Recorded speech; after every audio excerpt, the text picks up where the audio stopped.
This is, I believe, episode 5 of not the as of yet unnamed podcast, because I think we've decided on a name, at least for the time being, is the After Credits podcast. So hopefully that's not taken, because I quite like it. Anyway, welcome to episode 5 of the After Credits podcast. Today we are talking about, a little bit late, but Transformers, Rise of the Beasts, and it's just me and Brandon today. Yep. This is going to be a great episode, especially without Robert, because he would probably. Probably going to agree on most stuff. Yep. So, I think generally, just to spoil everything we're going to say, generally we both enjoyed the film. If Robert had went and seen this film, he would not enjoy it and would be a total downer for this episode, and I don't want that, so he's not here. I feel like he'd like it more than the first one, though.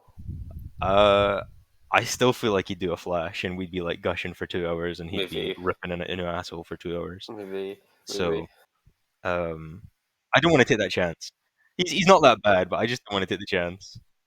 I mean, We don't could want this do it. one to be too long either. Like, this one shouldn't be Yep. as long as Flash. Let's Also, just get this one done. just to set the scene as well, it's been about a week and a half since I saw the film. Brandon saw it a couple of days ago, Yeah. so he's probably going to take more of a lead on. I have some points, but he's probably going to take more of the lead on General breakdown. on the general breakdown. So, I That's think fine. general structure. We're gonna talk about some positives, work our way through the film, mention some negatives on the way through, and then maybe focus on more criticisms toward the end. And then I have a few comments on things I wish they'd maybe done. I don't know about you, but Yeah. we'll probably talk about that, and then wrap it Sweet. up, and hopefully this will be a nice, short and sweet episode. Probably eat those words, but we'll just get right into it. Yeah, man. So we open up in this film with the Maximals. Now, again, to set the scene, huge Transformers fan, grew up with the Michael Bay films and the cartoon and the cartoon movie, which I've been listening to the car all day, the soundtrack, because it's just it's like a total 80s adrenaline hit, and it's amazing. But so this film really appeals to that, and that's part of the reason why I love it, and I think that's part of the reason why this has been more well received. I think in general, this film, even though we were just discussing before the podcast, it has a 6.6 IMDb, which is fucking criminal, I think, for this film. But Yeah. anyway, this film opens up with the Maximals. I've never seen Beast Wars, so I'm not nostalgic for the Maximals as such, but more nostalgic for like the G1 Transformers. So I like their new designs quite a bit, but we'll get into that later. Anyway, so the film opens. We have a new villain. We have Scourge. He seems more like a kind of bounty hunter than Megatron.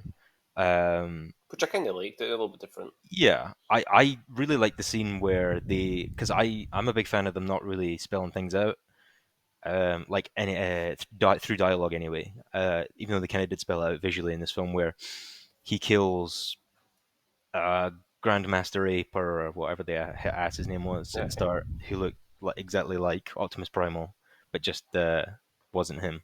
And then he got his ass he's got his shit wrecked. Yeah. So he kills him, and he takes off his his Maximal, like insignia, and straps it on his shoulder as like a trophy. And you see he has Autobots, Decepticons, Maximals, that kind of thing, different factions from the Transformers universe, which I really love that.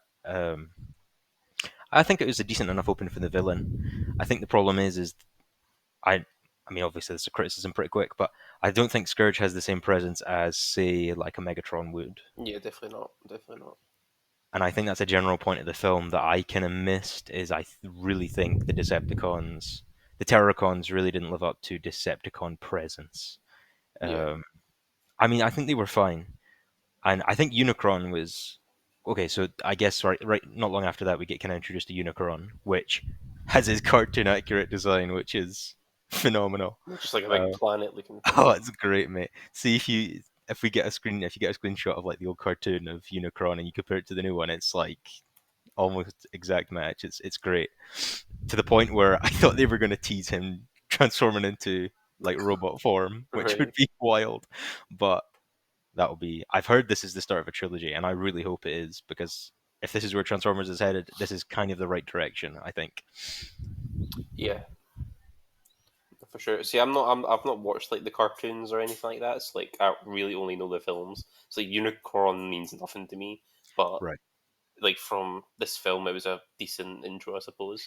Yeah. You know, I didn't know I it think. turned into something though. I didn't know that was a thing, but that's cool. Well, sorry for spoiling No, that, that's but fine, mate. That's I'm not, I don't care that much.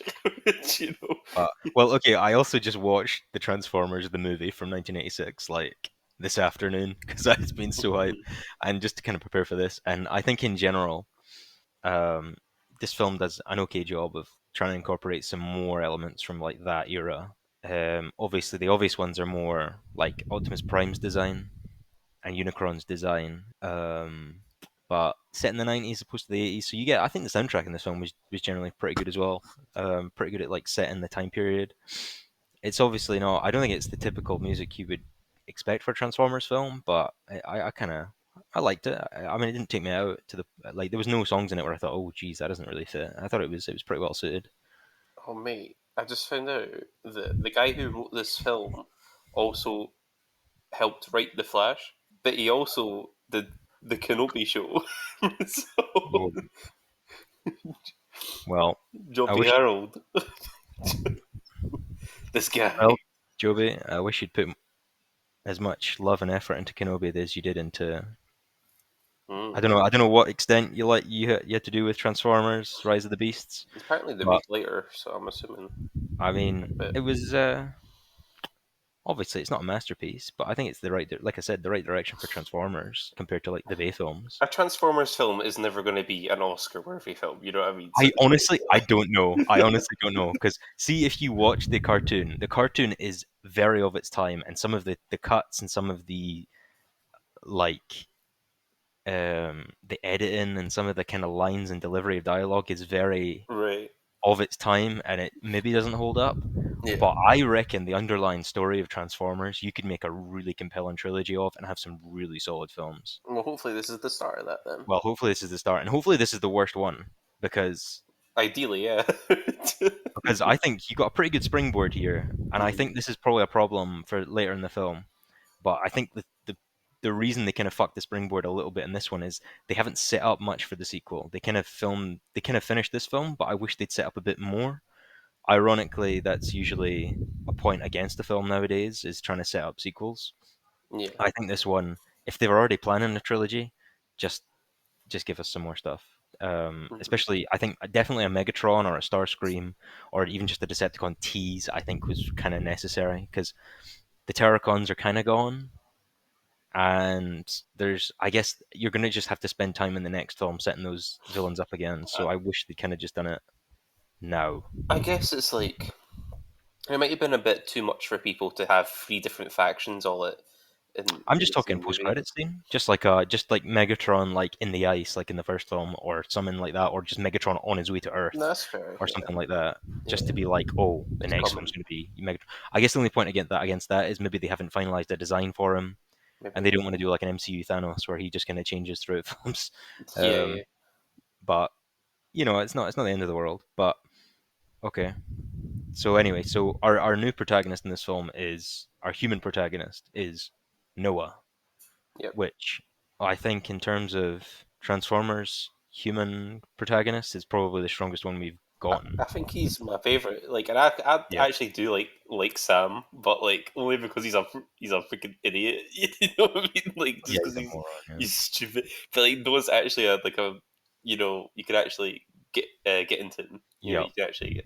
I think a complaint early on is that I think they jump into his you get a bit of Transformers like in the intro, but you get Maximals. You don't get like the Yeah. Autobots, Mm, and then you jump straight into Noah's story, and then you spend quite a long time with Noah and no Transformers. And I remember sitting in the cinema and thinking consciously, "Oh dear, where are the Transformers?" yeah. Because obviously, without the prior knowledge that Noah's actually kind of an alright character and Hmm. quite likable, um, I was a bit like, "Can we just get a move on? Can you sprinkle in some Transformers here?" Because there was quite a long, or it felt long, sequence of just Noah just down in the dumps. Yeah, the first act's quite like that, I think, where it's just a Yeah, long, maybe half hour of like just Noah and Elena, the yeah. archaeologist But character.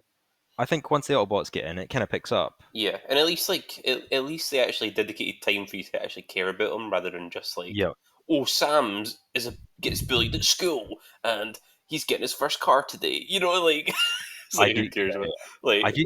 look Yeah, at like Mark Wahlberg, he's a dad. Like, don't mention his name on my podcast. The fucking Kate Yeager, disgusting. Um. Anyway, but yeah, I think they definitely needed some like Autobot scenes mixed in with Noah's scenes, just like cut away for a couple minutes.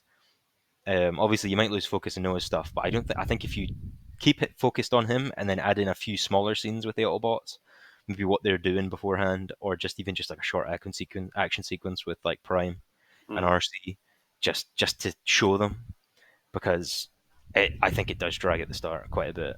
At least though, when they do get involved, they're involved like from then Yeah, on. There's not like a whole gap where they're not in it anymore. Unlike some of the other films where it's just like Mark Wahlberg and his daughter. It's like no, it's like oh in yeah, this film, it's like they're in it. They're main characters. They're not it's like side trophies. You know. I think there is some remnants of like Michael Bayisms in this film, but they're very minute. Like there's Mhm. no like extremely attractive women with He very did still produce it. right. Okay, so obviously he's still got his like finger in the pie, but there's definitely not like you know what I mean. There's no Megan Fox here where That's it's a good point. I like never noticed that actually. I never noticed like yeah. Well, I never well obviously I never noticed it in the film, but like now that we're bringing it up, it's like even like ultra slow mo and stuff like that. I don't remember being anything like that either, um or at least like a heavy amount of it. yeah. There's not really like those like really intense action shots as well where they're just like the camera Lens pans around flares the and guy and it's just like yeah, what's the where they just they're like right. Michael Bay's obviously behind the camera. And he's like, right, guys, just pose and look as far away from the camera as you can, and then he just like swings around them like a madman, and then yeah. slows it down. Like, yeah, there's none of that. Which I actually don't mind the Michael Bayisms, but obviously, But when too you much, have like 5 films of them, it gets a too much bit. is a good It's like thing. gets a Yeah. bit much. Yeah, it's a good choice. So yeah, but so I think the style it's probably quite generic in terms of like just a blockbuster. Like it's nothing special in terms of what it looks like. I think that's maybe part of the intrigue of the Michael Bay films is even though like it's kind of a meme, but at least he has a bit of style behind his films. This one's a bit more, I think, is Yeah, just a bit more just vanilla, which yeah. could just be playing the safe game just to get people in the door, which I don't mind. It's one of those things you don't notice it, but obviously if you're looking for interesting stuff like that, it's maybe not there. Um, but I mean, do you want to go over some? So okay, so we've met the Autobots. They're looking for this key, which is it's a space-time key. It's not a very interesting name, Yeah, but essentially, it's like for them to get home, right? yeah. So the Maximals had this space-time key that let them go to any planet they wanted, basically, to go and help them. Yeah, And then Unicron wants this because it'll allow him to eat however many planets he wants. right. So the whole point is we need to keep this key away from Unicron, and Prime also wants it. So the Maximals want it to. They've hidden it long ago on Earth to keep it from Unicron. Unicron wants it, so he sent this faction of like kind of messengers to go get it, or heralders to kind of go get it for him. Hmm. So they kind of fill the role of Megatron and the discarded Decepticons from the original cartoon film, Yeah. where they're kind of like under his influence. I will say that, unlike, for example, the first Transformers film, by that I mean the Michael Bay one, the Decepticons don't, not the Decepticons, what they called the, Terrorcons. yeah, they don't have as much. Like, I can only name one of them, like the main one. The other two, no idea. I can't even be bothered looking them up. But like, at least with like, Megatron, you had like Starscream. Like you remember some of his side, you know, like like soldiers, or whatever. Whereas these ones, they were just kind of like, oh, here's the big one. Here's the one that can fly. I do So, think that feeds a little bit into the kind of vanilla nature of the film, where pretty much everyone who isn't Prime, Bumblebee, Mirage, or RC is kind of just relegated to their yeah, backgrounds. I get it as well because there are a lot of characters in this film. Well, yeah, Big and and if you've small. seen the cartoon, you'll know exactly how many characters there are, Yeah. which is why they kill so many of them off in the film. Oh, But exactly. um, yeah, so I kind of like that they kept it to a small group. I think that was a strong point to stick with the Autobots, where you are just Hmm. dealing with a small faction of Autobots because there are quite a lot of Autobots, and I mean, I guess the Bay films did this as well, right? They introduced like a small group of them as Yeah, opposed to all of them. So I think that's this is kind of the same idea. and they all had their character type or job kind of things. For example, like Ratchet was the medic, like Jazz was the loudmouth, the small one. Like there wasn't too many. Whereas in this film, there's only four, maybe five down the line when that other one joins with the glasses. Yeah, Um, and he's basically just like a nothing Honestly, character. he didn't need to be there. To be honest, Yeah, it's quite unnecessary. he felt like a Michael Bay inclusion with the weird Yeah, like glasses and stuff and the weird accent. yeah. But Um, speaking of the Autobots, I think this might be a hot take, and we're just not aware of it. I freaking love Mirage in this film. I thought he was such a highlight, in my opinion. I can imagine people aren't going to be keen on him because maybe I don't know they're not into the voice actor, but I am not into the voice actor, but even I was like, damn, this guy's pretty charming. I can't lie. yeah, Like, yeah. I think it also just helped because the dynamic between him and Noah were pretty good too. I did I did think they maybe went a little bit too like pixels, where they're like, we're in the '90s, we should put some pop culture references in, and he's like, call me Sonic and call me Tails, Yeah, and you're yeah, Knuckles, and I was a yeah, bit like, just use your fucking names. That's a bit cringe, but yeah. um, but like overall, I think the Noah, what's the son, the little brother's name, if you remember? Chris apparently.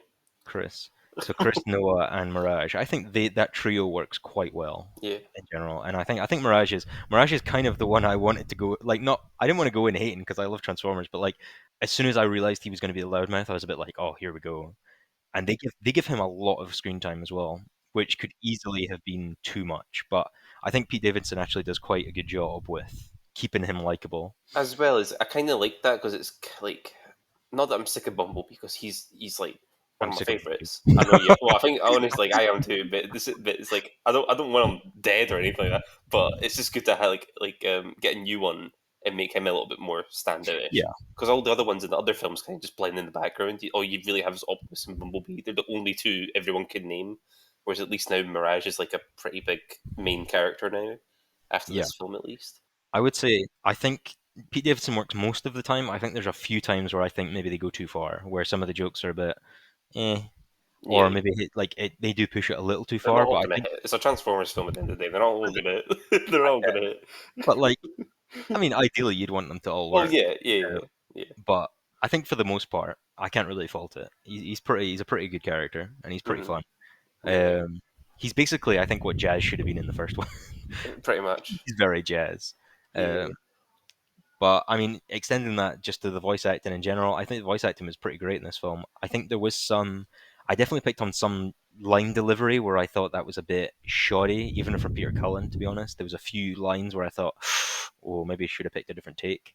yeah, But I think in general, Peter Cullen does a great job of Optimus again, obviously. of course. I really like the kind of character they give Optimus in this film, especially if it's going to be the first in a trilogy, where they Yeah. finally give Optimus a fucking arc.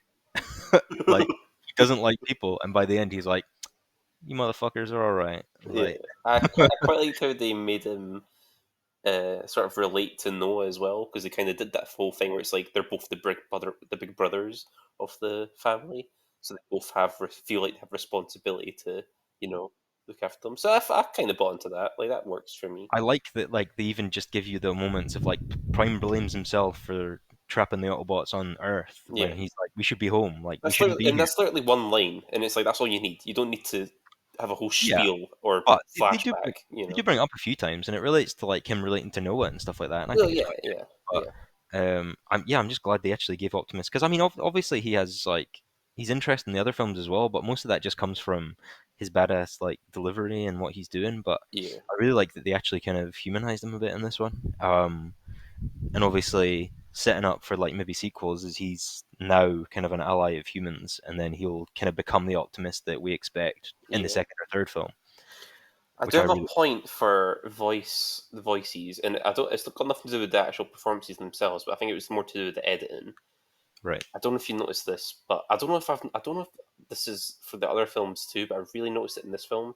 Now I don't know how to describe it. So it's like when they're talking, the Transformers, for example, it doesn't feel like they're coming from like how you have like surround sound. It doesn't feel like they came from a specific direction in the film. It just felt like it was just added on, if you know what I mean. So, for example, if a human's talking, it feels like it's coming from that person, like the audio is coming from that person. Whereas the Transformers, it didn't feel like that to me. It just felt like it was put on top. I don't know. I'm probably describing it really poorly, but that really put me off like a lot of it. Like it just didn't feel like they were coming from the characters. It felt like it was recorded in a studio, which they obviously were, and then put in post production. That's how it felt to me. Okay. Maybe it's because I'm not seeing their mouths move, and it's not like, obviously not synced up, so I'm not attaching it to something. It feels like more of a voiceover. But yeah, like that really annoyed me a lot of time. The only one that didn't work for it was Mirage, but I think it's because you see him interact a lot and talk, Right. whereas the others, especially with the Optimus Prime, for some reason, it felt like he wasn't talking, or at least it didn't come from the character. But I don't know, it's a minor thing, but like it was kind of bugging me throughout the film, and I don't know if that was just only me that kind of noticed that. I kind of get your point. I never picked up on something like that, Yeah, but I really enjoyed this film in general, so I might go back and watch it and see if I'll pick up on something like that. So I do think this is a film as well. You could probably go, you could like it. There's a bit. I think there's some rewatchability in this film as well, where it's fun enough where you can just sit down and watch it whenever, I guess. it's a Um, perfect blockbuster movie. It's just fun to watch. It's not like bad, so you could actually enjoy the film, and it's like it's funny as well. It's a fun film. oh yeah, so I think the soundtrack, the score. I think the score. I remember some of the score being like pretty strong as well. I liked some of. Yeah, They still kept some of the old like Michael Bay era kind of motifs and yeah. themes. They, But they they also had quite a lot of new stuff as well. they did a good thing where they used music that was set in the timeline, or like the time it Yeah. was supposed to be set in. I like when films do that. I don't like it when they use Well, modern songs for yeah. Well, I think that was a point we stuff had like that. about Elvis, right? Well, Where yeah, I that was clearly a choice on Baz Luhrmann's. yeah.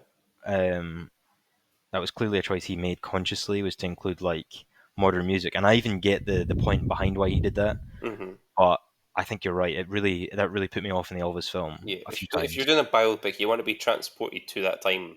So it's like, don't you're taking me out of it when you're using modern If it's set in sound. like '94 or whenever this one was set, and they're Well, that's using songs, exactly what it was. Yeah, that was exactly what it was. yeah. 94, I believe. Yeah, But if they're setting this in '94 and there's a song from '96, I'm not gonna be like, oh, my yeah. immersion. As long But as like it's like that era, general era, Yeah, yeah, I'm yeah, like, fine, sure, yeah. I like it. Exactly. But yeah, I enjoyed the soundtrack and I enjoyed the score. I remember specifically thinking like, damn, like some of this is actually quite strong. Hmm.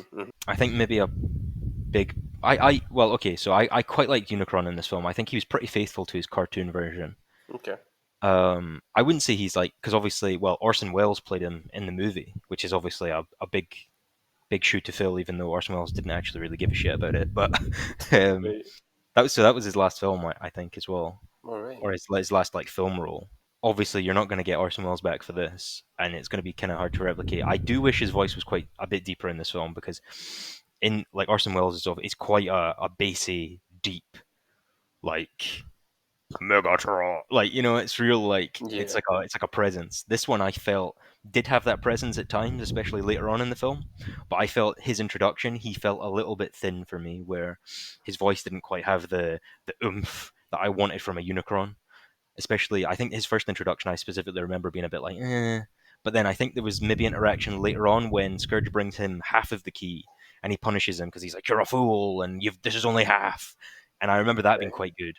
But I think generally, I wish they had because so the cartoon, for example, opens on Unicron eating a planet, and this one does as well. Hmm. And I think that was great, but I really think you could have pushed it a bit more to be a bit more like, holy crap, like this is a real bad dude, and he's like takes no shit off of anyone. And I think they did that later, but I would have liked that a bit earlier on in the film. For me, it was when, because again, I've got previous knowledge of this. For me, it was when, what's his name, Scrooge? Is that how you say it? Scourge. Scourge. When he delivers the first half of the key, and he's like, "You fool!" and he's like Yep, almost killing him. And I was like, "Oh shoot!" Because like so far this guy's been pretty OP. So you're like, this now to yeah, see him like get choked out, it's kind of like, obviously I don't want to like compare it to this because it's a I know, yeah, huge amount, but like Vader and Palpatine, it's like Palpatine has this like Well, power that's over Vader. You supposed to be know, what it is, yeah. yeah. So I quite like that. I like when villains do that, just to show like how more powerful they are. Because like so far Yep. this guy's been kicking ass. So, but yeah, yeah. Mm, So far so good. I think yeah. So well, I think Scourge is we'd said yesterday is Peter Dinklage as well, which I never picked up on in Yes, the film, but I never did either. Yeah, never did either. I I think he. like I him mean, either way. if he's there and he did a good enough job, I guess, and we didn't tell it was Peter Dinklage, so it wasn't like, oh look, it's Peter Dinklage, he's the bad guy. Well, yeah, So we it's like, were not to like harp on this, but we were talking about Pixar with that, where like in some of the recent ones, it just feels like, oh, it's just the actors. It's just a famous actor, and we just hear just their throw an actor in voice. there and you'll recognize them, Yeah. and they Whereas just sound like Chris before, Pratt it's or like Tom they Holland. blend into the character, and you're not seeing that. So I much prefer that. Yeah. Like Tom Hanks, he's got such a recognizable voice, but when Woody's talking, you're not. It's Woody. It's not Tom Hanks. Well, the thing is, Peter Dinklage, I would say, has a pretty recognizable voice as well, but I never like clocked it in this, so I Yeah. was like, it was enough to be different from. Obviously, with the Transformers and that, there's so much like distortion and stuff as well. So obviously, it may have some that really blended in. But yeah, so that's a good start to the villains. I think again, they're not like massively standoutish, but better than the ones I remember in the couple of their last films that they've made. So Yeah, yeah, he's serviceable, I'd say. I don't think yeah, I think they probably. I didn't want like. I'm glad they didn't push a personality like just for the sake of it though, just where it would be like, he's crazy, he's a crazy guy, and he like loves like killing people. I kind of like just the kind of stoic kind just of a bad bounty guy, hunter. Yeah, bounty like hunter. Yeah. yeah, I like that. Um. Even Is just the little thing of like collecting the insignias and stuff. Like that's a yeah, thing. That's a thing I'll remember. and And yeah, they keep that going throughout the film. So well, yeah, that's a plot point with Bumblebee, right? So spoilers. Um, Scourge kills Bumblebee while they're collecting the first piece of the key. yeah. So they're having a Did, fight, and he did you just buy it fucking. though? Did you buy he was dead, or were you like he's come back? Um, well, I can't lie. I kind of wished he'd stayed dead. Rip. So I was more just hoping he wouldn't come back. But obviously, as it gets later and later in the film, you realize that they're carrying around his body, and Well, he's yeah, that's really what I coming thought. back. As soon as I saw like the body in the plane, I was like, well, they're gonna Yeah. bring him back then. You know what I mean? If they left the body, then I'd be like, oh shoot, he's And dead. But to be fair, the scene where Bumblebee does get revived and he comes back and he's dropped out of stratosphere yeah, and comes down, it's pretty badass. It's a really fun scene, yeah. and it's probably one of the highlights. But I do have a big criticism down the line, but I'll leave that for right, later on. I think we talked about it earlier before, but I'll bring up again. yeah. So, Yeah, well, speaking of stratosphere, the Scottish Transformer with like one line. Just again, context for the audience. We are Scottish, yeah, and when we hear a bad Scottish accent, we pick it up. yeah. And this was a shocking attempt at a Scottish accent, and I picked up on it straight away, and I lost respect for the film immediately. And so again, I watched Black Mirror yesterday as well, and this is totally off topic. I watched Black Mirror yesterday. There's going to be a rant about Scottish accents in film, Go for it. but I watched Black Mirror and the Loch Henry episode, and the friend that runs the pub, great Scottish accent because the guy's from Glasgow. John Hannah from Mummy fame, great Scottish accent because, funnily enough, he's from Scotland. The two main protagonists in that episode, the son and the mum, are both English, and their Scottish accents are fucking awful, absolutely dreadful, and it really put me off. Of a pretty strong episode of TV as well, I thought. So Mm. that's my 2 cents on that. But to relate that back to this, just hire a Scottish guy. There's plenty of us. Like, It's what? not that difficulty. Like, come What are on. you doing? Like, you want a transformer with one line and he has to be Scottish? Just hire me. I'll do it for you. Yeah, like Pointless character though. He's there just to drop people off. he's there to drop That's Bumblebee in funny. at the end. Yeah. But yeah, I mean, I was fine with it, but his accent really did bug me. And English people do not have the same accent as Scottish people, and I hate to tell you, but Scottish people can do English accents. English people can't do Scottish accents. It's rare Americans anyway. can, It's rare. yeah. Like because I Oh watched yeah, Brave recently, and Emma Thompson did a pretty good Scottish accent. I thought, but she's really good in general. she's Emma So, Thompson. so like, Uh, so like, yeah. understandably. But yeah, as you Emma said, most Thompson did people not can't voice really the pull it off. Transformer and did not have a good Scottish accent. Well, yeah, But exactly. yeah, there's 6 million of us. Get in touch. We're looking for work. We're looking for work specifically for Scottish people. Yeah. So stop casting Americans. This guy was from New Jersey, right? Yeah, yeah, yeah, New Jersey. You can't. No, it's groundskeeper Willie level, right? yeah. And it's funny in The Simpsons. It's not funny in Transformers. Yeah. So get your shit together. Make me Stratosphere. um, Anyway, so they go to Peru. yeah. So they go to Peru to look for the other half of the key, and they pick up the lady's name that I can't remember from the museum as well. Elena. Elena. She's an archaeologist. Yeah, She I thought she discovered. was. I thought she was serviceable, but like as the story went on, she kind of felt irrelevant. Uh, Like, you just needed like yeah, a we'll come female back to that. character Yeah, to be in the film. That's I think kind of how it felt. I think her delivery, her line delivery, was probably the weakest in the film for me as well. Yeah, yeah, yeah, A lot yeah. of her lines really fell flat, and I'm not sure if it was the writing or if it was her delivery as well, but I think it could be a combination of both. I feel like it was a bit of both. I'm not gonna lie. I can kind of tell when it's like whether it's the dialogue or the acting, and this time I kind of felt like it was a bit of both. Because like obviously like, the dialogue's not great either, but like come I on, thought, like yeah, I thought the dialogue for everyone else was pretty well all yeah, right. like Noah felt pretty good throughout. I He was thought, pretty and strong in yeah. general, yeah. Um, And for the most part, he's acting in front of robots, whereas she's acting in front of him. So it's like yeah, yeah, yeah. so Good point. I Good don't point. like get Well, this is the thing, right? win, but We don't want to hound on people. Like we don't want to hound on Michael Bay. We don't want to hound on this girl. But yeah, if you're but not if you're not if you're not hitting in the right spot for it'll never be Robert and Ezra Miller level. So so no, so so so we're glad you've gotten your big break in Transformers, but we wish you'd done a better job. Put it that yeah, way. yeah, yeah, Uh, yeah. I thought she was fine at the start. Just as the movie went on, it kind of felt I like agree. Yeah, But anyway, I agree. So yeah, so they have the key. Bumblebee's dead. They go to Peru, and you have a kind of infiltration scene in some town in Peru. I honestly can't remember the name of the Peru. oh god, no. Um, anyway, so I think this is a stronger point in this film over the Bay films as well. Is the humans actually feel kind of useful? Where you have this archaeologist character. Obviously, in this film, the Autobots haven't scanned the internet and eBay, um, Yeah, so they don't have like all of human knowledge on their records. So her being an archaeologist is actually helpful to the group.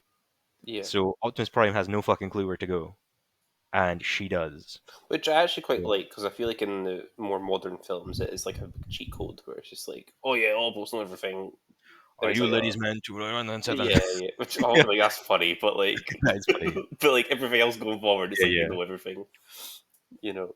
So yeah, I thought that was good. I thought I liked a little bit of like spelunking. I like to even they even point it out. Oh, it's like some Indiana Jones shit. Like, yeah, Hmm. fair enough. You're in Peru, go do some Yeah, Indiana Jones shit.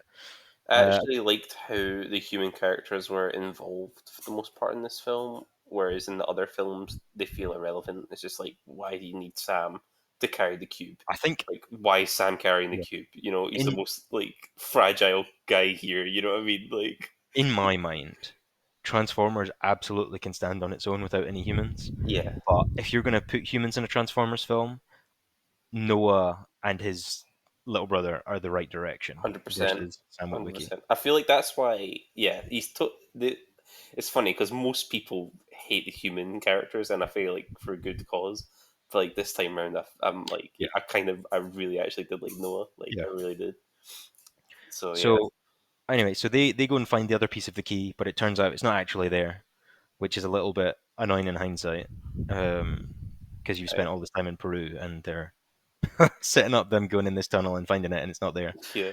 So it does feel like a bit of wasting time. I But suppose maybe because at the end of the film, Elena's like goes public and she's like, "Oh, I discovered this underground thing, right?" And that's why she became a big deal in the news. right, I think I guess. that's what they were referencing because there were like, oh, thousands of years of unknown knowledge in Peru. Yeah. Like, yeah, Okay. but again, like, freaking who cares? We're probably not going to see her again. So, I think a comment about this part of the film and the small terracons that are kind of after the humans. So I think mm, what's good in this one is, and this is in the Bay films as well, where you get interaction between So obviously, so the big Terracons, the regular sized Terracons, are fighting the Autobots, but they send out their little minions that are like Frenzy from I the first hate them, film. by the way. They are the most useless Yeah, motherfuckers in this film, which is a bit annoying because I wish you'd had even just instead of deploying like three of them and they're just fucking useless, deploy one of them but make them maybe a bit weaker, just so it's like, or make them stronger. I kind of like that they were trying to incorporate some horror elements as well, where yeah, you kind of get a few jump scares and you don't know where they are and they're kind of hitting in the background, and then the camera will change focus to them, and then you'll get the kind of jump scare. I like that in concept and even partly in execution, but you have like that cool jump scare moment where these transformers are actually pretty frightening, but yeah, then for the next like 30 seconds, 40 seconds of that scene, they're just absolutely useless. yeah. I didn't buy them being deadly. Like they came across creepy because like as I can't remember what he says, but when he first summons them, I'm like he's gonna rip them apart or whatever. But then like as you said, like Nothing happens. they're teasing their prey. It's like make your robots like just go and Yeah, kill them. You know, you know what I mean? do a Terminator, just yeah, Yeah, yeah, yeah. But be anyway, emotionless killers. But I yeah. think I think their design as well. Their design was okay, but kind of generic. It kind of reminded me of the one in the Yeah. first film with Well, the one that turns I into a I think radiator. that was on purpose because I think their faces are almost identical. Yeah, I thought so. They're just a bit more filled out, I think, and a bit more like spider-like than just Yeah, like a little human man.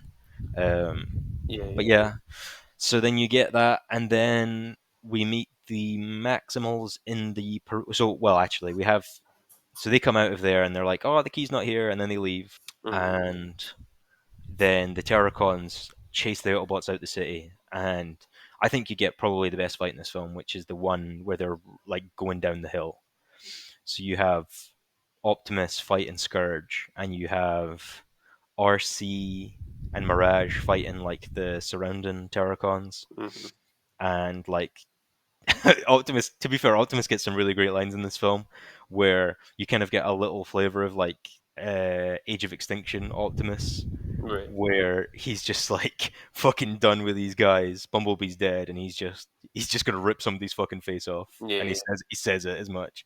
So I really liked his kind of more aggressive, like jaded kind of personality in this as well. Because my hope is that they're making this kind of jaded, like angry Optimus Prime that's a bit more ruthless, and even later on, Optimus Primal points it out. He's like, "Fucking hell, like this is Optimus Prime, Jizo."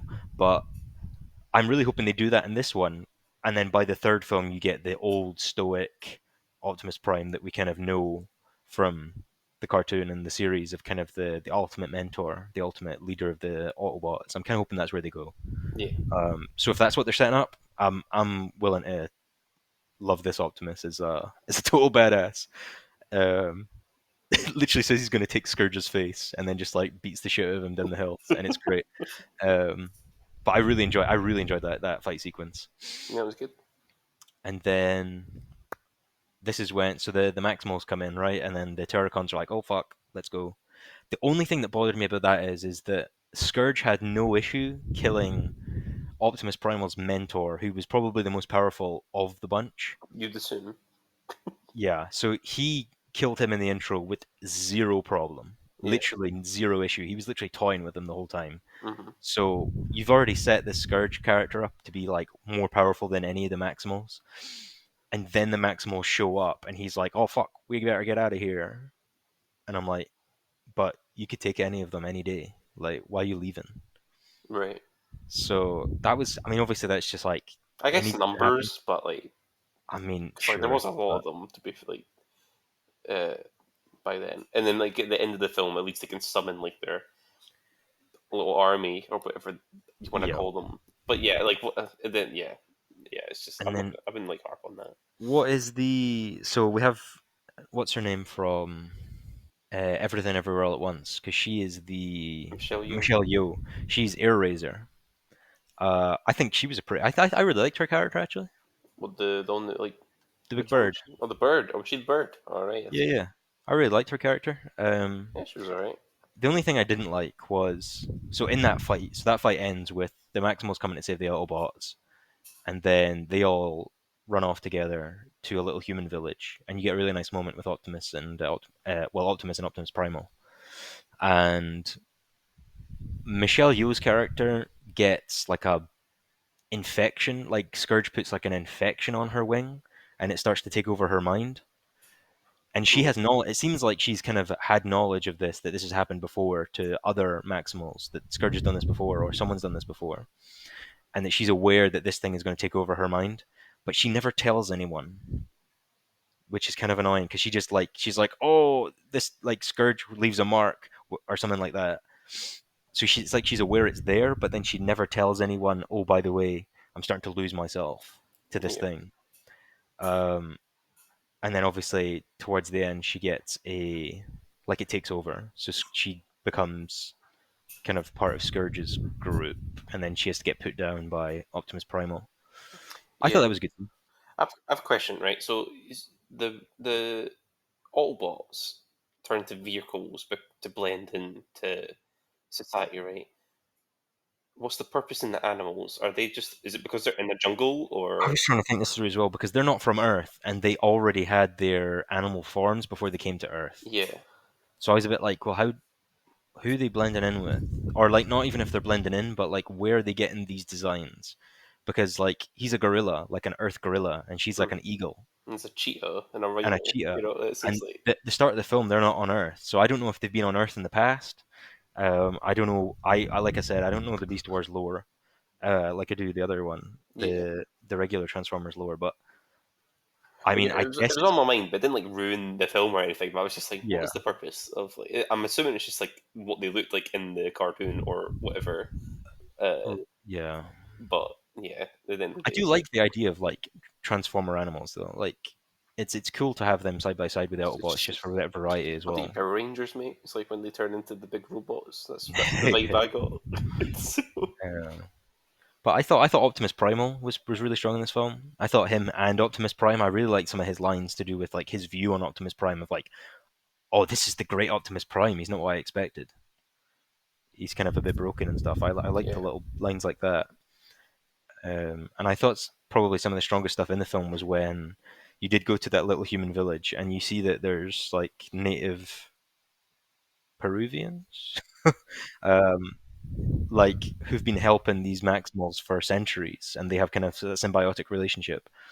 And then that relates, and then obviously that feeds into Prime's view of humans, as he's been really secluded, hiding in disguise, as Autobots do, for the last like 6 or 7 years when he's been on Earth. And now he's seeing that actually maybe you don't need to and restrict the yourself fact off that they from trusted the them with humans. the key as well. Yep, Yeah, exactly. I thought all that was good. Yeah, I like that. And then that kind of sets us up for the Indeed. final battle, right? Where you get Budget Mordor, you get Tower of Yeah, I think we're in the same opinion where the location was quite mid, but the actual action and just seeing everyone together is pretty cool because that's what you're wanting. this is I think becoming par for the course now, which is a bit of a shame, is that your final battles are taking place in flat terrain, flat like almost to the point of terraformed terrain. Like we saw this in the Flash as well, Yeah. where it's just in the middle of the desert, and it's like, all right. I mean, the Flash has enough style, I think, with Hmm. the two Barrys to pull that off. I think in this one, again, some of the action's good enough to pull it off. I don't think all of it is. Like I think the Bumblebee scene is in the air, so you don't actually. It doesn't matter what's on the ground. And some of Prime stuff is great, Yeah. and Optimus Primal stuff is great, but I don't think it's interesting enough. Like I much preferred the hill. Like fighting your way down the Hmm. hill was much more interesting than just we're all on a flat plane around this Yeah. like tower sort of thing. It didn't feel that interesting. I did like the bit when Prime just shoved Scourge's face in the Yeah. fucking lava, the lava flow, stuff like that was great. Um, and again, at least the humans get something to do in the final battle, and they're not just like running away or just sitting at the Yeah. sidelines. Like they have to go through the very human-sized convenient Yeah. tunnel. But I mean, it is what it is. At least they're doing. I'd rather they did something and it was Well, convenient than exactly. they did nothing at all. But then it would mean nothing. Um, soon enough. so yeah, so that's my major issue with the third act of this film is that you spent the whole film getting this key to stop Unicron, and you're getting the code. You need the code that Elena. what's her name? I keep forgetting her name. Elena. Uh, Elena needs the code to stop Unicron Hmm. coming through and shut down the machine. So you have your big fight up to the machine, and you have your obstacles in the way, and she eventually gets there, and then she puts in the code, and then poof, just gets fucking shot and blown up, and then the whole point in the film is kind of just blown up in the final act, and it didn't actually matter the whole time, which is kind of annoying when you spent the whole film Yeah. looking for a MacGuffin. Again, it just goes back like, why is she there then? Like what's the point of her character? Yeah, exactly. I think honestly, like Noah and Mirage had enough banter and enough chemistry to pull off just Noah to Hmm. justify Noah being there alone. Yep. Um, I don't think you need the second character. I'd have rather taken another Autobot Yeah. character than Like Elena. again, it's like nothing to like. It's nothing like personal. It's just like like just like, Yeah, at least do something with well, the it's just a character fact. if Yeah, you're gonna have her there. yeah, Like at least like Megan Fox's character with added something to the plot. Like at least in the first film where she's like helping Bumblebee drive yeah, through the city and stuff. Like at least yeah, there's yeah. something there. On the tow truck. Um, yeah, this felt very just like what's the point?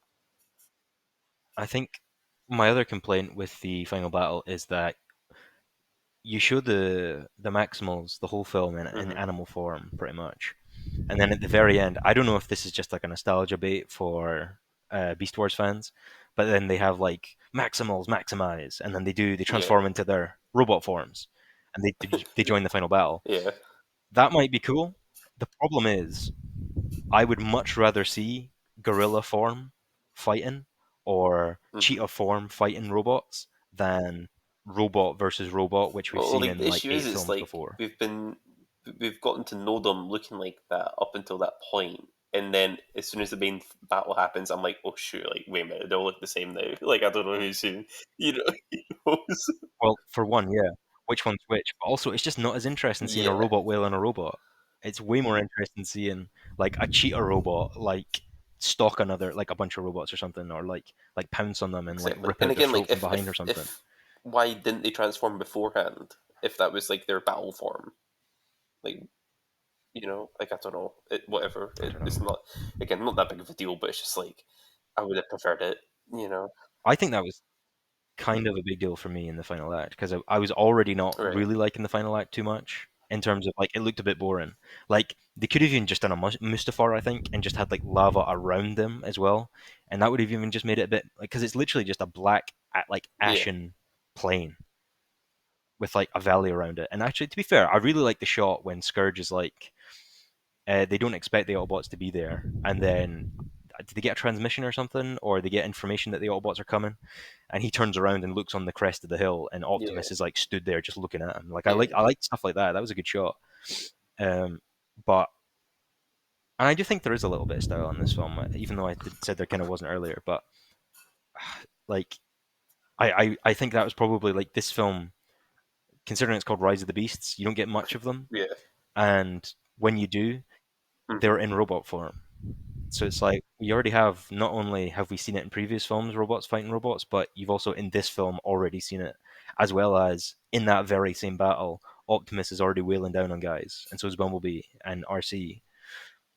I mean, I think RC was pretty interesting because obviously she has kind of Yeah, like a she stands out. rollerblade kind Yeah, she of stands out. vibe as well. Yeah, So she's great, and she's ripped straight from the cartoon, which that's is great. just amazing. Because I I think I was don't she think in so. the Bay films? I swear she isn't. Ah, she definitely wasn't in that form, but I don't know if they kind of like changed her a bit. But She definitely wasn't a bike honestly, then it's been a because while since I've seen they them. were But never there was never a bike character. right, but mate, especially after watching the film today, she's like ripped straight Yeah, from, yeah. and it's amazing. I love that. I but then Uh, Bumblebee comes back and that's pretty good little. That's a little bit good bit. and Bumblebee comes back, and that is very very good. Yeah, That yeah, probably one of the highlights in the film. And it's a shame that like the setup's kind of clunky with like, oh, Bumblebee's dead, and we'll just drag around his body, and then we'll place him on some energon, and then, I mean, at least it was like, I mean, at least they gave a reason, right? At least it wasn't just like they did like a Wally and he just Yeah, like yeah, powered up yeah. for no Just reason, memory just sort came of back, thing. wasn't? Yeah, yeah, Um, yeah, but like at least they set it up, and at least like they mentioned the energon. At least like as soon as he died, they were like, "Could he be repaired?" And they're like, "Oh, you'd need some charged energon," and it's like, "Oh, there's some charged energon yeah. here," like, or there's some What uncharged energon, and then like the what about pulse goes Michelle out. I Yeoh's was like, at character? least Just it put her was. on the rock and she'll uh, come back to life too, surely, right? The freaking like for her. Well, so this is a criticism of this is a long-term criticism of Transformers is what Yeah, does death mean to a Transformer? And I think they really need to yeah. establish what that means. Even if it's just like goes against lore or what the fandom want, I think even just to set it down in stone, just Mm-hmm. for a series, it doesn't even have to be cohesive with what's come before. But if they're just like, look, they have like a spark in their chest, because I know in some stories like they have like the spark in their chest is more like a soul that they've kind of borrowed from, I think the Right. well of all spark or something. So it's like when they die, that spark goes back into the well, and that's their death. And it's like that's obviously quite lore heavy, and it's a bit weird and wacky. But I mean, I take something like that where they're like, "Oh, Bumblebee's damaged, but his spark's intact." Yeah. You know what I mean? And then it's like, "Oh, and then we recharge his spark." But then if you like rip rip someone to shit like limb from limb, then maybe they're dead because their spark ran out or something. Um, I think just quantifying death in this series for Autobots, especially because you do have like Air Razor that dies, and it is a bit like, well, what are the terms for someone being Yeah. able to be revived? I think it's kind of important, um, especially because my idea of where I want the series to go, that is going to be important. Indeed. Um, but is there anything else you wanted to cover on the general topics? But again, it's not like ruin the film or anything for me. It's just I just hate it in these films where it's like Optimus Prime. He's like, right, I'm going to sacrifice myself to save everyone, and I'm like, oh, here we go, Optimus Prime again. You know, I'm like, he's going to die, then he's going to come back, and then it's all going to be fine.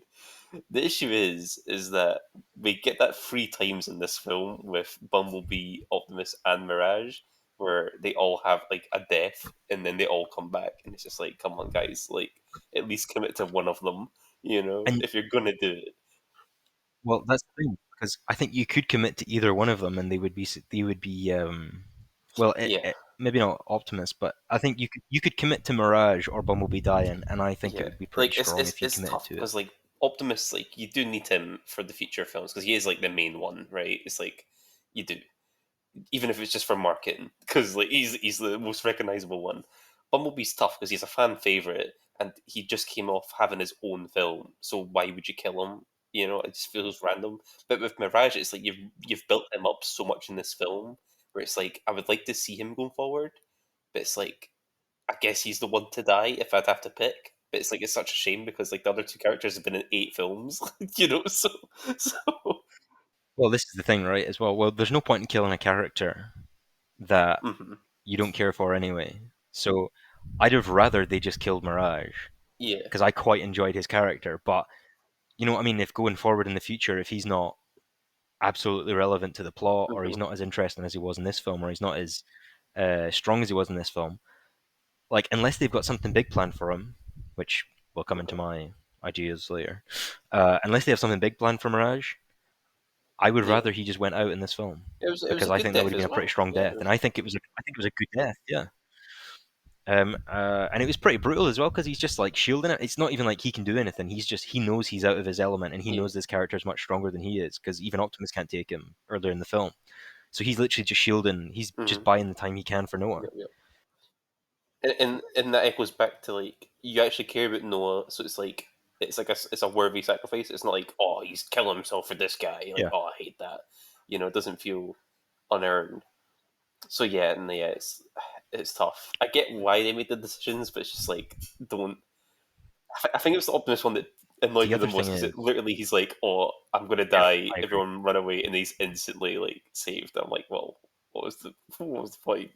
Just what was the point? I mean, the thing is as well is the Transformers have such a big cast that I would like to see a Hmm. lot more in the future. And I think probably the strongest way to do that is to get rid of some of the characters that we already know. So like just even if you just had like a series of 3 films and just you get to know a series of Transformers and then they just go out in the next film and then some new Like ones come the in and you thing get is to that know you that could just do an sort Avengers of thing. type of thing as well, where it's just like, well, these guys are doing something else during this film. We're not going to focus on them. We're going to focus on RC and Mirage this Yeah. film. Like the ones we haven't had too much screen time of. Whereas like Bumblebee, he's off doing something else Yeah. with Because whoever. So yeah, because I think as well, I really like RC's character in the cartoon, and I think she could have gotten more to do in this film. But I think if they're going in the future as well, as I would really be annoyed if they like killed her off in the yeah, future without giving her a bit of her character from the cartoon, because she's quite a caring, but she's kind of like she kind of reminds me of like uh, Jessie from Toy Story. She's like kind of a mother figure to some of the younger characters, but she's also like kind of badass in the sense of she's like competent as well. She's a competent yeah. fighter as well. Um, and she's like pretty not snarky, but pretty. She's got like pretty good humor as well. So I'd like to see more of that in the future as well, where you kind of get like a bit of a badass RC moment where Yeah, she gets to kind of shine a bit, but then you also get her kind of kinder nature to the younger protagonist. Like I think pairing her with Noah's son, Noah's little might be brother, interesting. would be a great pairing because that's kind Yeah. of naturally like what her character kind of is inclined to care for. But yeah, So then Noah gets the suit. yeah, Noah gets the I guess like Yeah, Power it Rangers felt like suit, it. Yeah, not it Power was Ranger something suit, like like a mech. like Yeah, just like an not exosuit, mech. right? Yeah, an exosuit's probably the best way to Yeah. call that. Actually, yeah. I don't know. Is that like canon in like Uh, like comics and stuff? Like this okay, so there are exosuits in the right. cartoon film. So this is a point that I had as well, where as soon as that suit made an appearance, my mind went straight back to the cartoon, and I was like, "Oh my god, Mm, they've given him the Transformer suit!" Because in the cartoon, the suit transforms into it doesn't transform majorly, but it transforms into like a little like buggy thing that they can kind of not even a buggy, but just like a little pod that right. they can kind of drive around in. And it would, I think, maybe giving him that instead of just like a jetpack might have looked goofy, but it looked goofy anyway. Um, but I think a real thing I noticed, especially watching the film, is that the Transformers use their like momentum and they use their vehicle forms to like enhance their combat. So a big part of it is like they'll like run over a motherfucker and just crush them with the tire Right. in vehicle form. And so like they're not just robots that transform just to hide, but they use their vehicle forms to their advantage in battle as well. And I think I would rather have seen more of that in the film, but also in terms of specifically Noah's suit as well, where you could have like a chase sequence or something like that, or like as they're leaving like fake Mordor, it does transform and you get like a kind of like high speed kind of exit as well. Like I guess you get that with the jetpack, but I think I'd have rather had something a bit like more 80s, a bit cooler that had like Right. wheels and was a Yeah. bit clunky, like the suit. Just a bit, just something to give it a bit of flair, a bit of style, rather than just he's in a mech suit that looks Yeah. like every other mech suit. I do think as well that the like him like comping him into the suit was probably the But the worst CG CG was in the pretty film. decent throughout. I thought until that. I thought no, I mean the rest Yeah. of the film was like pretty strong CG wise. I Yeah. think this was like the one It outlier did where I look was a bit nice like though. that It looked reminds me quite of like clunky. Mark Wahlberg, not Mark Wahlberg, Mark Ruffalo in the Hulkbuster. It's kind of like that a little bit, where it's just like he's not in it. It's like he just his face is just inserted in to Yeah, make it look like that. But like, at the same time, it's like for me, I was just more surprised like what was going on because I just wasn't expecting that like at all. So yeah, I wasn't I expecting thought it either. was Yeah, I fine. think it Yeah, was a good inclusion yeah, in general, but I wish there was a bit more. I wish there was a bit more clunkiness to it as well because I kind of like the clunky yeah, Transformers. The Bay ones are cool because they're like really sophisticated and stuff like that. These ones are obviously less because even the transformations in this film, like your first introduction to Optimus is like he hmm transforms half off screen, so they're obviously not just like obviously there's transformations that happen on screen as well, and you see the full thing, but there's less of a focus on that in this film, and it's more just how they yeah. transform. We've Just seen it. Yeah, we're like just not gonna, we're not I we're think not my blowing budget favorite was on when impressing you with this. Mirage is driving Noah and like while they're driving, like Noah steps out as he transforms it. It's in the trailer. It's a really cool shot. Yep. Um, but yeah, yeah. No, I know what you mean though. At least it's better than the bloody Transformers 4 where they just like go into like blocks and just fucking. I mean, to be fair, that's Yeah, just that was horrible Galvatron, though. but like that is Yeah, like by far the worst like thing the they've one done. Yeah. cool thing this Uh, like franchise gives, like they took away. It's like, come on, guys, like. But anyway, um, so Noah helps Optimus so Prime then, win. So- but I swear there was someone else. yeah, Was it just the I two thought of that them? was a little. Was it just the two of them that beat this? I keep Um, calling him Scourge. That's not his name. Scourge. Scourge. I Yeah, can't remember. I can't remember. I think No, it wait, is. no, no. Surely the gorilla one helped. I feel like he. Yeah, he must Oh have. yeah, See, he they're did. kind Yeah, of yeah, setting he him did. up to be a pretty big character. I think he was in a lot. I honestly don't know. I feel like they could quite easily focus on the Autobots and the Beast, the Maximals Yeah, might just not appear in any major that's capacity fair. That's fair. again. I mean, I'd be happy to see them again because obviously, I'd be more happy if they had more screen time in this film, to be honest. But It was actually a relatively short film for a Transformers film as well. It was like 2 hours and 7 minutes or something. It's actually pretty relatively small. That's shorter than Good Dinosaur. I think it. How did it feel in terms of like pacing for you? Like, were you like, did you feel a lull when you were watching it? Because Honestly, no, I, I thought it was fine. I felt like because I feel like the first act typically is slow, but not in a bad way. Just most first acts are kind of like that, just to set the scene. And then the second act kind of jumped up because they're like, "Oh, we're going to prove stuff's happening," and then the third act's like the big fight. So I'm like, I think it just progressively like went the way it was supposed to go, yeah, kind of thing. I think my only issue with pacing was the first act with too Yeah, much Noah and not enough Autobot. it would have been a lot worse though if you didn't like Noah though. Like at least you're watching a character you were invested in. Honestly, I feel that's like the biggest like compliment I give to the film. It's like they made me care about the human character. It's like they've just never been able to do that since like 2007. so, so, yeah, like even in the sequel, like, what was it, The Revenge of the Fallen? Like Sam's just like a douchebag the whole film, and you're like, well, bro, like you just ruined him. But aye, so they beat the dude, and then They stop Unicron coming to Earth. but it means they're stuck there as well because the keys are gone, right? So yeah. Yep.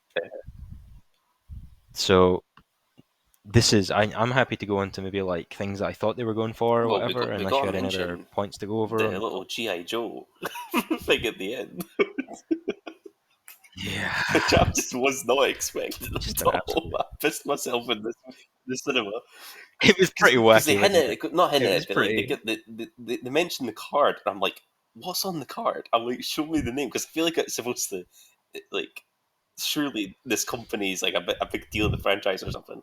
So I'm like, what is it? I just was not expecting GI Joe. That was the like not the last thing, but like I just wouldn't Well, have guessed they were gonna go that route. yeah. For for one, when he was sitting down for the interview, and then he goes, "Oh, like tell me the truth. Like, what were you doing in Peru?" Uh, and then you get the music kind of drops, and I'm like, "Oh shit!" Like, there's like, is he gonna get Hmm. captured by the baddies at the end of this film, and then that's setting up the next film or something?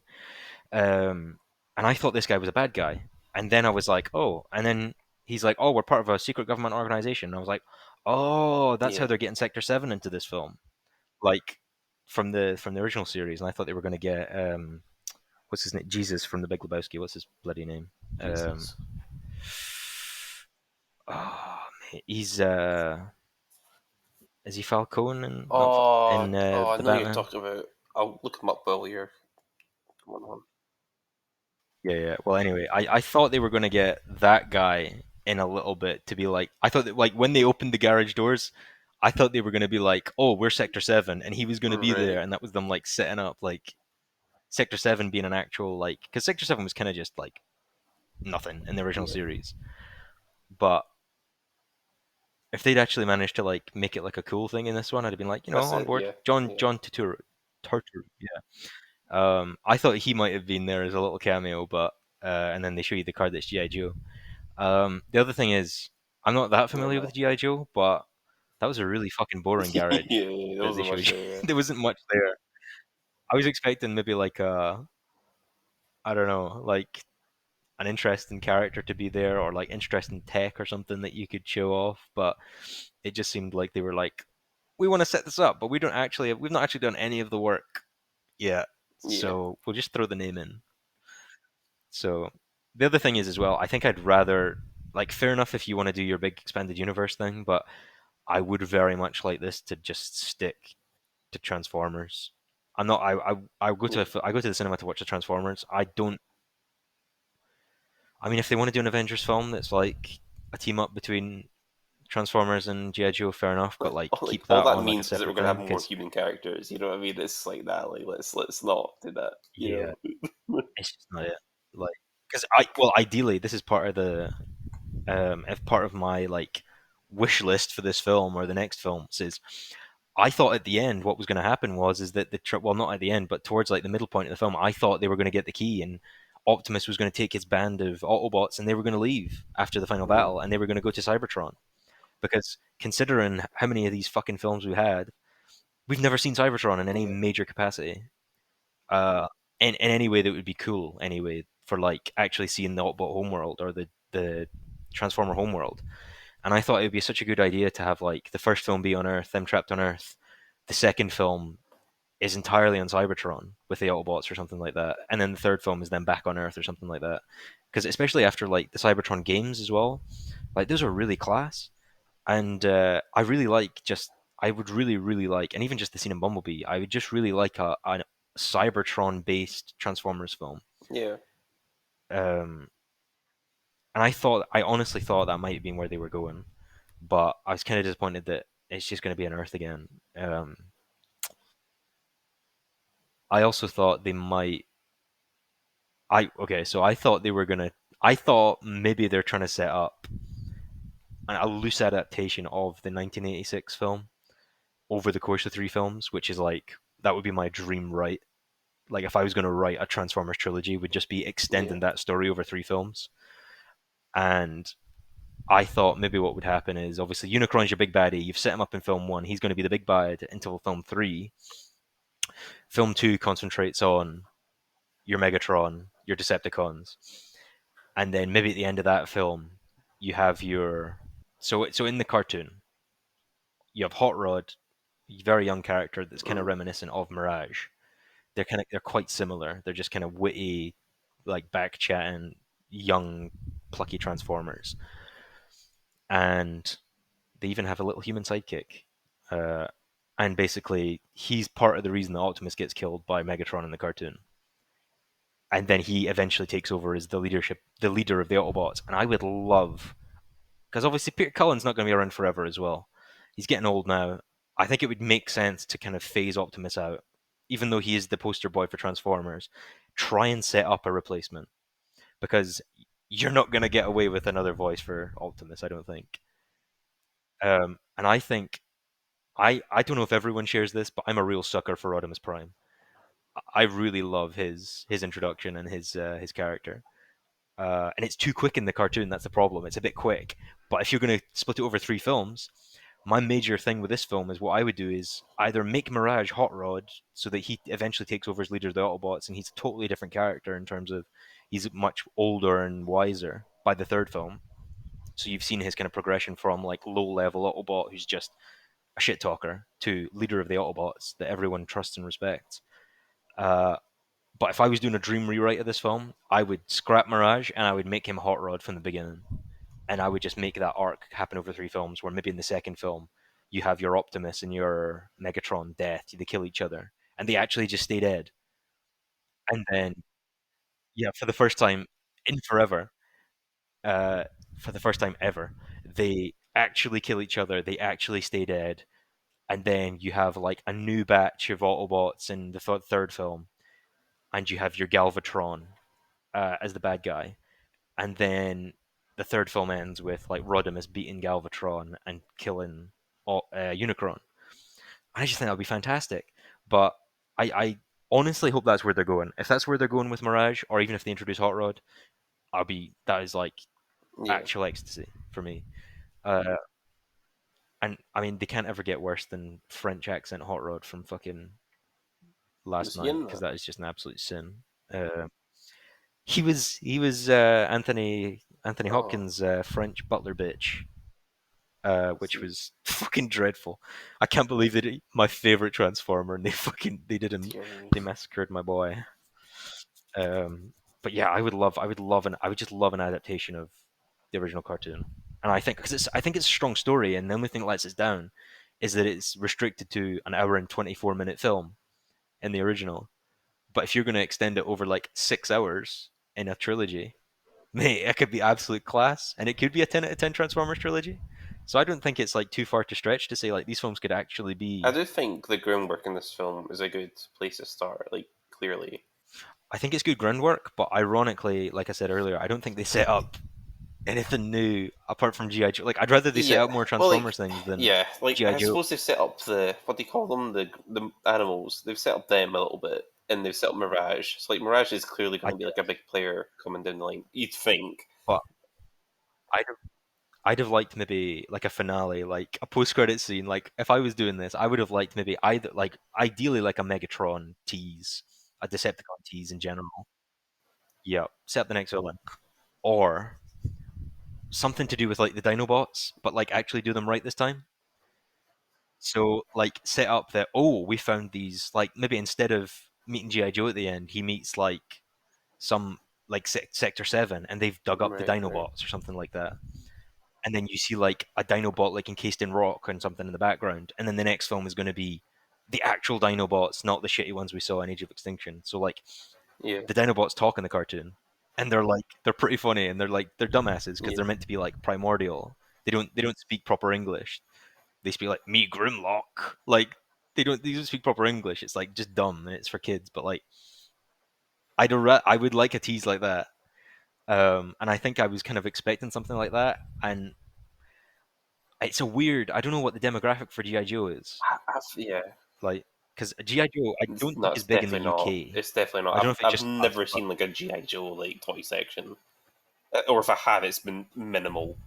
You know, we don't really get that here. also GI Joe's been a thing Yeah. in America for a very long time.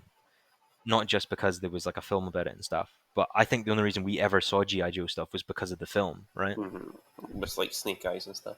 Yeah, I don't think if those films had come out, we'd ever seen GI Joe in the UK in Nah. any real capacity. Yeah, yeah. It's never been So, like because we had like Action Man and stuff. Like I'm sure Action Man was yeah, worldwide, but like that was like our GI Joe, I yeah, suppose. yeah, yeah. So Whereas I had like an attic full of I have an attic full of Transformers. mm. So like Transformers are very much big in the UK as well, Yeah, oh, yeah, yeah, 100%. but GI Joe isn't. So I don't know. I It's don't not. know what they're going to do with that. And I honestly just don't know much about them. I, I, I know nothing like besides like the one film I saw, Also, and you made a even good then, point as well, where all that's doing is introducing more human characters, which is what we want less of ideally. Even though we yeah. enjoyed them in this film, I would ideally like less and less. Like ideally, it sets up a GI Joe film and not a crossover film, but you just Yep. it's going to eventually happen though if they've introduced it in a Transformers film.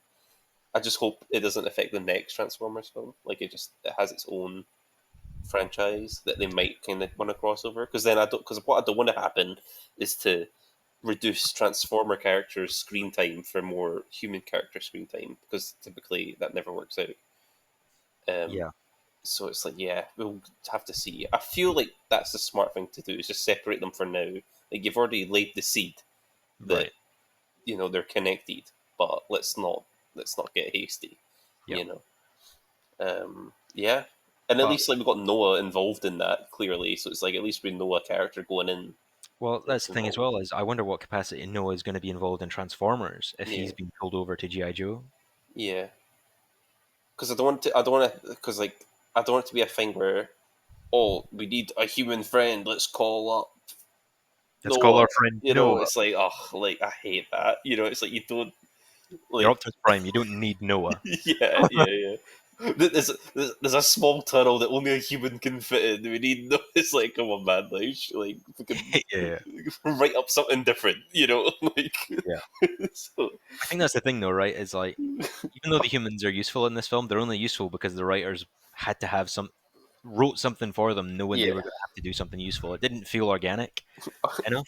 But RC ain't that much bigger than them, so and that was a pretty sizable tunnel as well. yeah, yeah, yeah. Not Optimus level, but like probably you probably could have got someone else in there. RC man, Um, she could. Is it RC? Is it RC? Is that her name? Yeah, RC. RC, yeah. I do think as well. I think watching the film as well, the 1986 film. Something I enjoyed was the difference in scale between Transformers, Right. which I think is not as present in these films because Optimus in this film is, I would say, considerably smaller than he is in the Michael Bay films. Yeah. I don't love He's his design either, but I get that they're going for a different look, so I'm fine with it. yeah. I like He, Bumblebee's design though. oh, I love Bumblebee. Yeah, Yeah. we were saying this yesterday. I love the old Camaro Bumblebee rather than the brand spanking new like Yeah. 2000 whatever model they chose. I just like the smaller look for him, Yeah, the I think he little suits bot, he does. For it. sure. But I even like just the Beetle from the Bumblebee film as well. But Yeah. I'm glad they brought back the Camaro. That was a nice surprise. Yeah, it was good, it was good.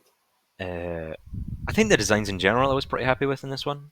Yeah. Uh, I think I like the planes, the villains in the Bumblebee film. Their design. I think I like their design better for the villains. They felt a bit cooler and cartoony and G1 more Right. than these ones did. But I'm hoping when they bring in the Decepticons that they go full Yeah. like G1 again, and it would be really cool. I've been nice. I really hope they stick to Megatron. I really want to see like a G1 Megatron in this series now. But I think in general, I think we both kind of share this sentiment for this film. Is I think like we were saying, this is a good springboard for a new series of Transformers, and I'm perfectly happy to have this kind of overwrite the Michael Bay films because I can enjoy the Michael Bay films in like a like a group setting and make fun of it because like they're fun films, Yeah. some of them, um, especially the first one. But I'm more than happy to have this overwrite those if we get a decent series of It's films. And about I time think, as well. Like, well, that was 2007. The first one came out. Like, yeah, I'm it's due we do something else. Transform. Yeah. They have ruined their kind of reputation. I think over time because I think you got away with the first trilogy, even though the second two films weren't as good. I think you got away with it, and obviously they made a shit ton of money. And even the fourth one made a shit ton of money. But I think a lot of people really got soured after the fourth film because the fifth film didn't do as well, didn't perform as well at the box office, did it? Yeah. Yeah. And I think that showed, and I think that's probably why they've had Michael Bay take more of a back seat. Hmm. Obviously, with Bumblebee as well. Bumblebee wasn't massive success as well, No, right? but In terms of Transformers films it also didn't have the Transformers name budget, and title, which right? might have caused, like stuff like Yeah. that. That's a So, thing, so well, in fact, speaking in terms of other films, where would you place this in terms of the other films? it's tough. Obviously, there's recency bias, so like I want to say it's probably my favorite, but that's because like it's not got a lot of competition. So, there's only three that I like, and that's the first one, Bumblebee, and this one. So I'd honestly probably make it first. I might, if not, probably the first one. But Right. the first one is like Ironic, funny as it's ironically, yeah, well. yeah. It's not like it's hard to say it's a good film. It's Yeah. just Bumblebee, stop lubricating the man. Like you don't get exactly, any of that in this film. exactly, Although exactly. we did get a "you were inside me" joke. That was Yeah, or like when he gives him the little handgun, he's like, "Oh, you don't want to know which part that was from." yeah, It's like, yeah, okay, yeah. whatever. But yeah, I'd probably say it's probably one of the better ones, easily for sure. I'd It's a say shame the ratings aren't agreeing with that. yeah, I'd say probably. I think Bumblebee is probably a tighter script and a tighter story. Yeah, because Um, it's got like the whole like ET narrative, right? Where it's like, oh, Even though it has some issues, but oh yeah, uh, of course, yeah. I think it's a tighter film. But because it's only Bumblebee, I find Hmm. it hard to really count it as a Transformers film because the intrigue of Transformers is seeing like the ensemble cast of the Autobots and Decepticons. Yeah, So yeah.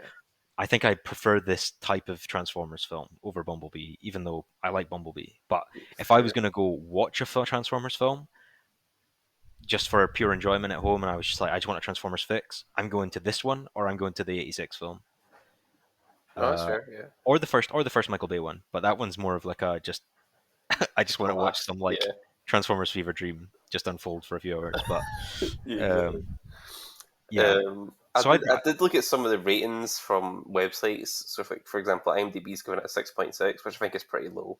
I think it's quite low for this film. I'd say Um, it deserves higher than that. Whereas I don't love Rotten Tomatoes, but their critics have given it 53%, but the audience have given it 91, which is pretty nice to see. Yeah. So you know, Again, which it, is it's a not a kind film of I expect critics to like. well, exactly, yeah. You could totally like rip it apart, but like what I like to do with films, it's like I'm gonna I'm gonna judge what they've given me based on what they're like I said, like they're not trying to make an Oscar worthy film. They're not trying to make a bloody Whiplash. You know what I mean? That's just not the type of film they're making. It's a bloody box office action film, which again could be good films because like Avatar is a box office film, I would say, but that's still Yeah. phenomenal in my opinion. And like, why can't Transformers do something like that? I think they could. Well, and I think this is on the road to that as opposed to what they previously have been, just in terms of just big dumb blockbusters, Yeah, which I I quite think like. you're onto something though. They just need to get off Earth because it's like, mate, we've been on Earth for like 8 films. It's like, Or if you're going to stay on Earth, at least give us some interesting set pieces. yeah, yeah, yeah, yeah. Because at least in the first Transformers film, the very first one, the Michael Bay one, they're fighting in the city, and that's interesting. And the Hoover Dam fight is interesting. At least there's some interesting set pieces there. Mhm. This film does, I think, suffer from that towards the end, and I think a lot of the other films, like, fair enough, the pyramids are cool, but I don't think they make a good set piece for a Transformers fight Well, yeah, in because the it's second like, film. yeah, it's not very busy. At the end of the day, it's a desert, you know. Yeah. It's And like, to be honest, as well, I'm not. I kind of like the style of Transformers film where you can keep them. I want to believe this could happen in the real world, and most of humanity wouldn't know it happened. And I think that's the vibe they're going for because they cover up. They have Elena cover up how she found the relic, right? to be It's not like fair, she there was exposed the there's a Transformers. lot of scenes where I was kind of like, how are people not seeing this? Like, you know, when like Mirage is like just standing next to the bloody window, and I'm like, bro, like I this is guess, yeah, literally a street. You know, yeah. how is nobody seeing this? You know, you Um, know, like come I on, do think guys. Mirage's power wasn't really utilized to its full potential until the end as well. I think I would have taken more use of his intro. Like, I think in general, maybe that's where they need to take another look at like combat between these Yeah, like Autobots and Decepticons, and maybe how they m- move through the world and stuff, and how yeah. they sort of thing. So like, because I don't think they're playing everyone to their strengths Mhm.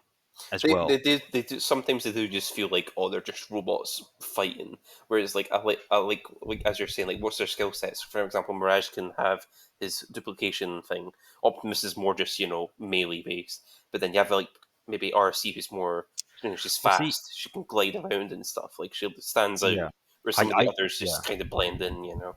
And I think in the cartoon as well, Optimus has quite a big skill set of like tool set of different things as well, He where has he like a has like sword and stuff, right? he has like an energy kind of like he can have an axe or a sword and stuff like that, and he has his like cannon as well. Yeah, yeah, And I think they could really. I think just the scene from the cartoon, you might not know what I'm talking about, but the scene like the touch when that plays, and he's in his he's got his trailer, and he like ejects himself up with like jets, and then he just pulls out his cannon and it just like clocks three Decepticons before he even hits the ground. I think they need a bit of like anime flair in these films as yeah, well. I yeah. think they could do with that, especially for Optimus, who's more of just a boring, not boring, but kind of like in terms of like RC's combat is more boring and just like run of the mill combat.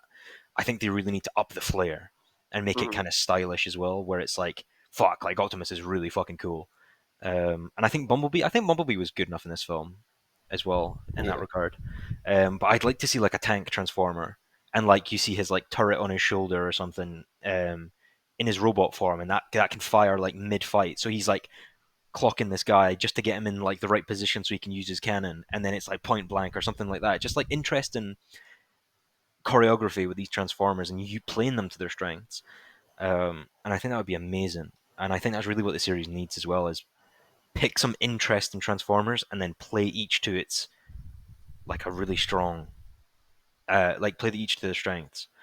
yeah, yeah. And Yeah, I I agree. think they're set up, but I think in general, like I don't want to like put a number on films because it feels pretty like set, like Yeah. pretty like, oh, I've given it an 8, and then you put that in your head and you go, oh, 8 out of 10, like I'll go see it, sure. But I think in terms of rating, I would definitely say I think it's worth going to see in the cinema. I think it's an enjoyable enough film.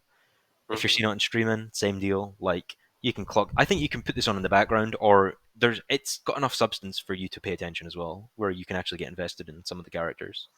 It's just for me, it's just a perfect sort of blockbuster summer film, to see your pals and stuff. Like I think, I wish I saw it with a couple of pals because like I don't like laughing in the cinema by myself because I feel like a freaking idiot, but because I'm the only one laughing, it's just like god damn it, like I want to laugh, but I feel like with like a group, it feels more it's enjoyable. But yeah, I think And 100% I check think it out. apart from Noah's CG at the end, I think the CG is actually pretty strong in this film. So I think you Yeah.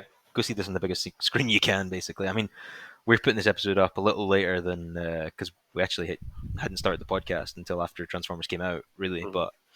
Um, but if this is where Transformers is headed, I'm willing to pay up the next few films as well. For sure.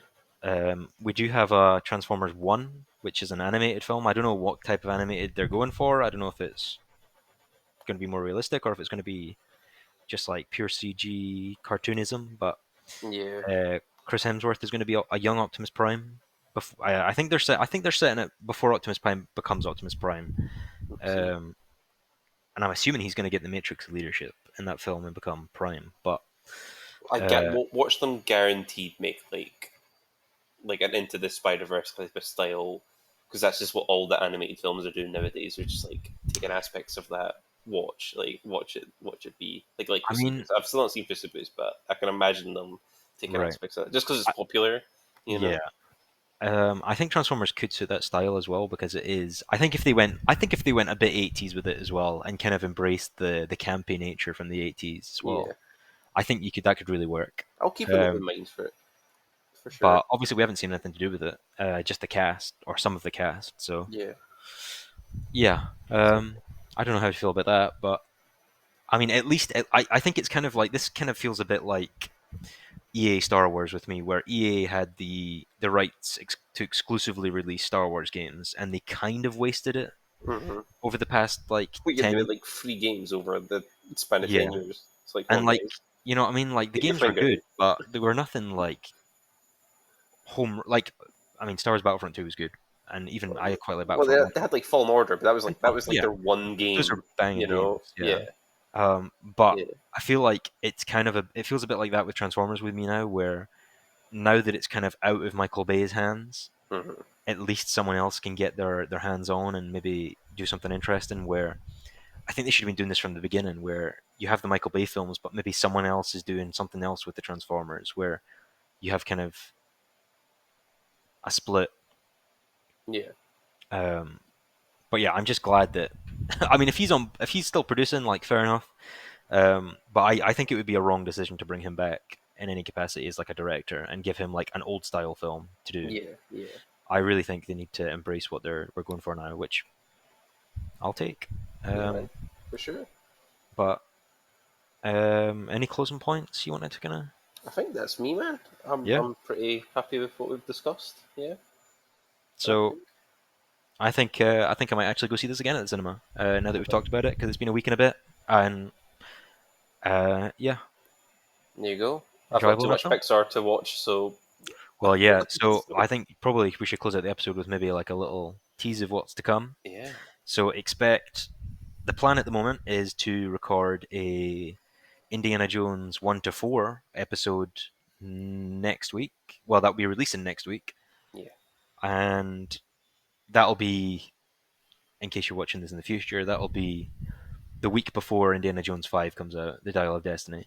yep, So because because we did have Transformers, Spider Verse, and Flash in a row, we were doing like new releases on episodes, but because there's not actually anything interesting being released in the UK. Elemental came out in the US, but we're not getting that until next month in the UK. So yeah, uh, there'll be no new releases on next week's episode. It'll be Indiana Jones 1 to 4. Robert is planning to be in that episode. So, yep, we'll I have think that. we all have our different favourites in that as well. I think so. That's going to be another interesting conversation. Honestly, this is going to be like a top five video for me again. I don't know what my favorite is, Well, fair, fair. so we'll see. I think that'll be a good video. I think that could be a long video as well. Yeah, Um, yeah, so that might be in two parts, depending on how long we run. yeah. And also, Brandon is working on a Pixar tier list, so expect that probably in the next couple of weeks as well. That Hopefully, is, so he's rewatching every Pixar film, and he'll be taking the lead on the tier list, and I think me and Robert will be there just kind of for discussion on our thoughts on the films as well. indeed. So that'll be a ranking all the Pixar films, and that'll be a nice that'll actually be a nice video to come out before Elemental comes out in the UK. Yeah, I think And that's the plan. Yeah, like if ideally it'd be nice to include it, but I don't know. When does it come out? I think it's like the 12th or something. That's a bit late. So I yeah, guess even if we just record the video, you can just say where you would put it in your tier list. I guess, yeah. right? Well, yeah, exactly. That's a good point. Yeah, we just do that. I don't know if this is something that people would want to see or that you want to do, but I was looking at domains for our the After Credits podcast earlier, and if we got a website going, we could even upload our tier lists to there, and you could Yeah, update them regularly, sort of thing. true. With if a new film comes out, That'd be cool. um, and you could even have a little kind of blog on that kind of summarizes what you think of each film. Yeah. Uh, No, I like that. That's cool. Yeah, we can think about that. yeah, so I think that's a good idea. And then I'm going to be quite busy just now, but I'm going to try and get into the swing of doing a based on a true story series. So I might start with I don't know. I kind of feel like starting with a war film. So maybe like Inglourious Bastards or Darkest Hour or Saving Private Ryan or something like that. Mm. Um, Kind of in the vein of history buffs. If you're aware of that, that's quite a good YouTube channel, but maybe a bit more focus on the people involved rather than just the history and stuff like that, and maybe how, especially for Darkest Hour, how much Gary Oldman kind of nails Churchill as a character. It's really good. Uh, It's been a while since I've watched it, but I remember him being yeah, like class. I think I swear he won the Oscar that year for it as well. yeah, he did. Yeah. But yeah, I'd like to do like a comparison where maybe you hear some of the audio from like Churchill's actual speeches, and then you hear Gary Oldman's interpretation. Because his voice, I think his voice is buyable in the film, but I think after listening to the recordings, it's obviously not. It's not on point, but I mean, obviously, it's a film. I don't Yeah. want historical accuracy exactly. But yeah, just not even that, but just like general points as well. Maybe uh, some of the context for what's going on in the world at that time and why Churchill's been brought in and all that kind of stuff. Because I'd like to, because I think History Buffs is aimed, as the name suggests, is aimed at people who already enjoy history. I think my series is kind of aimed at people who are maybe not familiar with those things. So it's maybe for like an entry level people to for people to watch. So if you were watching Darkest Hour and you maybe didn't understand exactly what was going on, because that film I found um, I understood because I like reading the history. I understood the context of what was going on around his cabinet and what was going on in the world at the time when he was elected. When he was elected as the prime minister. But I think if you were maybe not familiar with that period in time, maybe you would miss a few things in the film that would maybe you would improve the film for you. So I'd like to maybe gauge that maybe a more beginner audience to history. I think that'd be interesting. Yeah, man. No, I So think it's good. expect that from me. I want to try and do that as like an actual video as well. So hopefully that has some like nice visuals as well. But I think our plan is to upload these podcasts to Spotify and YouTube. So I don't know if you have any comments. Tell us we're wrong. Tell us how you like Transformers. Did you like Transformers? Where do you want to see it go? And do you like my idea for making Mirage Hot Rod? Because I like that idea a lot. uh, but yeah, I solid film. Go see Yeah, it. Take your dad to see it on Father's Day, there you go. and I don't know. Take your pals, like Brandon says. I don't actually think it'll be in the cinemas much longer, but uh, Yeah, there's going to be a lot because coming Indy's out coming all at out. once. But Yeah. yeah, so expect Indiana Jones next week, Indiana Jones 5 the week after, and then um, yeah, Brandon's Pixar tier list. And yeah, we'll see what's coming out in July. But Lovely. I think we'll call it there. Lovely. All right.